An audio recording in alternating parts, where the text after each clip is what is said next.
ચાલો આપણે આજે છેલ્લે જે નીટ લેવાની 21 જૂન 2026 એમાં એક આલ્ડોલ કન્ડેન્સેશન નો પ્રશ્ન આવ્યો છે કે the compound that cannot be obtained from aldol condensation reaction shown below જે આ આલ્ડોલ સંઘનન પ્રક્રિયા આપી છે એમાં આ ચારમાંથી કઈ નિપજ ન મળે એ આપણે જોવાનું છે.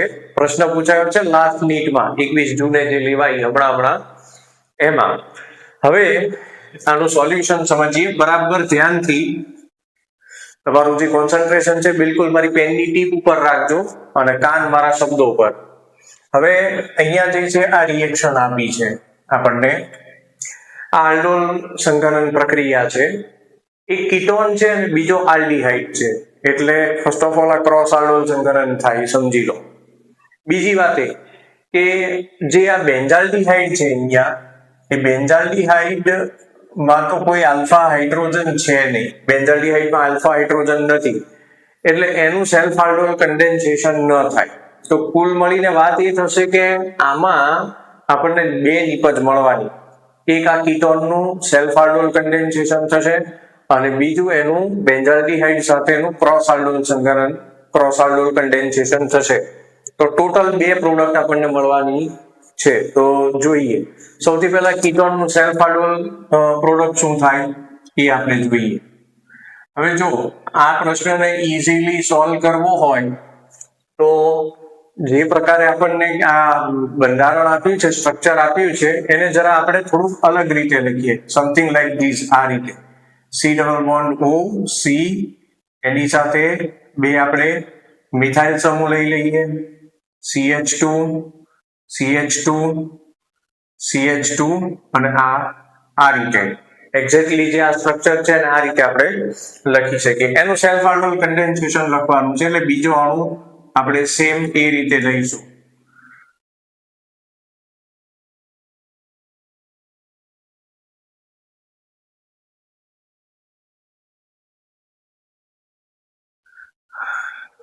હવે અહીંયા બંને મેં સેમ અણુ લખ્યા છે પણ ડાબી જમણી બાજુ ઉલટાઈને લખ્યા છે. એવું એટલા માટે કર્યું છે કે નિપજને સમજવી આપણે થોડી ઈઝી પડે. ચલો આની પ્રોડક્ટ શું થાય? તો મેં અગાઉ પણ આલ્ડોલ કન્ડેન્સેશનની થિયરી સમજાવતો વિડીયો લેક્ચર મૂકેલો છે, જરા એકવાર રિફર કરી લેજો ન યાદ હોય તો. સૌથી પહેલું જે આલ્ફા કાર્બન પરનો હાઇડ્રોજન છે, આ બંને હાઇડ્રોજન, એને આપણે ઓક્સિજન સાથે દૂર કરવાના થાય, એટલે H2 અહીંયા દૂર થાય અને આ કાર્બન સાથે આ આલ્ફા કાર્બનને આપણે ડબલ બોન્ડથી જોડવાનો થાય. હવે જો એ રીતે આપણે જોડીએ તો પ્રોડક્ટ શું થાય? ચલો સૌથી પહેલા હું આ કાર્બન લખું છું અને એની સાથે ડબલ બોન્ડથી આ આલ્ફા કાર્બન, અહીંયા જે છે આ આલ્ફા કાર્બન, એને હું જોડું છું. ચલો આ કાર્બનની સાથે બીજું શું આવશે? તો અહીંયા બીજો એક કાર્બન, એની સાથેના બે મિથાઇલ સમૂહ આપણને દેખાય છે, CH2 CH2 CH2 અને આ કાર્બન સાથે જોડાઈ ગયું. ચલો આ કાર્બન સાથે ડબલ બોન્ડ થી આલ્ફા કાર્બન અહીંયા આવી ગયો. એની સાથે આગળ શું શું જોડાયેલું છે? C double bond O C CH3 CH3 CH2 CH2 અને એને આ કાર્બન સાથે જોડી દેવાનો.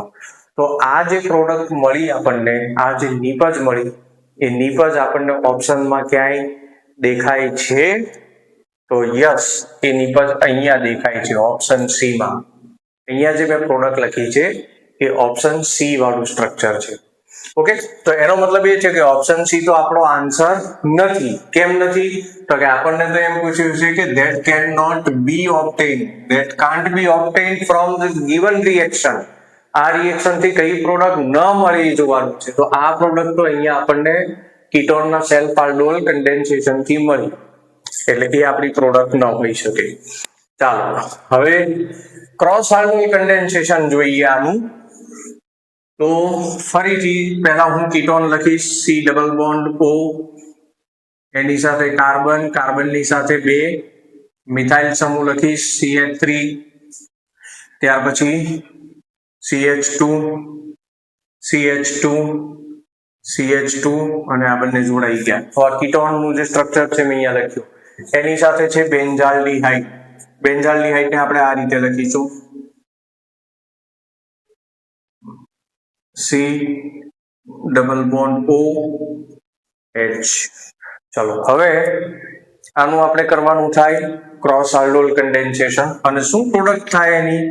તો ચલો અહીંયા આલ્ફા કાર્બન છે, એના બંને હાઇડ્રોજન ની સાથે આ ઓક્સિજન એટલે H2O ને આપણે રિમૂવ કરીશું. હવે આ બંને જે કાર્બન છે એને આપણે ડબલ બોન્ડ થી જોઈન્ટ કરીશું.